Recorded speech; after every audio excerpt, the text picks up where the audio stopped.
வணக்கம் மகளே. இன்றைக்கி பார்த்தீங்கன்னா இன்ஸ்டாகிராம் ஸ்க்ரோல் பண்ணியிருந்தேன். அப்போ ஒரு வீடியோ ஒன்று என் கண்ணில் பட்டுச்சு. அந்த வீடியோவை ஃபஸ்ட்டு பார்த்துட்டு நான் ஏதோ வடக்குலேருந்து வந்து வீடியோ நினச்சேன். அந்த வீடியோலாம் ஃபஸ்ட்டு பாருங்கள், அதுக்கப்புறம் அந்த வீடியோவை பற்றி விரிவாக பேசுவோம்.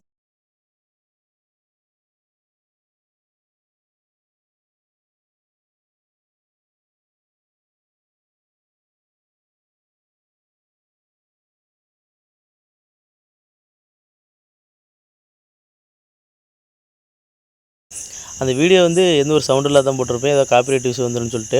அந்த வீடியோவில் பார்த்தீங்கன்னா காவல்துறை ஒரு பெண்ணை வாயை பொத்தி இழுத்துட்டு போகிறாங்க. அதுக்கப்புறம் அங்கே சுற்றி இருக்கீங்கன்னா அந்த காவல்துறை இருக்குன்னு ஒரு பயம் கூட இல்லாமல் அடிக்கிறது ஒடியாராங்க.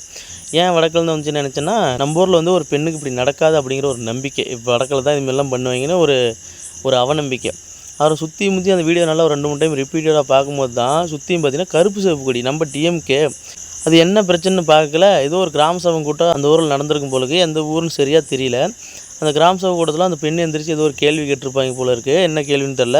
அதனால் ஏதோ ஒரு பிரச்சனை நடந்திருக்கு. அந்த பிரச்சனை வந்து மேலும் பெருசாகிடக்கூடாதுன்னு சொல்லிட்டு அந்த பெண்ணையும் பேச விடாத வாயை பற்றி காவல்துறை இழுத்துட்டு போகிறாங்க. அதுவே ஃபஸ்ட்டு தப்பு.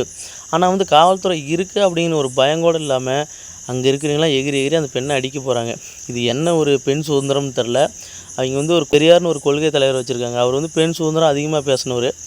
அவர் சரியான பெண் சுதந்திரம் பேசியிருந்தாரோ அவரை பின்பற்றுவரும் கரெக்டாக வந்து பெண்ணை சுதந்திரமாக விடுவாங்க. ஏதோ ஒரு கேள்வி கேட்குறதுக்கோ ஒரு சபையில் எழுந்திரிச்சு பேசுகிறதுக்கோ அவரே ஒரு மோசமான பெண் சுதந்திரம் பேசினவர். அவரை பின்பற்றுவரும் அப்படி தான் இருப்பாங்கன்னு நான் நினைக்கிறேன். அந்த வீடியோ எல்லா மக்களும் பார்த்துருப்பீங்க. அதுக்கான கருத்து என்னங்கிறத கமெண்ட்ஸில் சொல்லுங்கள். நான் என்ன நினைக்கிறேன்னா, கொள்கை தலைவர் சரியாக இருந்தால் தானே அவரை அந்த கொள்கையை பின்பற்றுவரும் சரியாக இருப்பாங்க அப்படின்னு சொல்லிட்டு நான் நினைக்கிறேன்.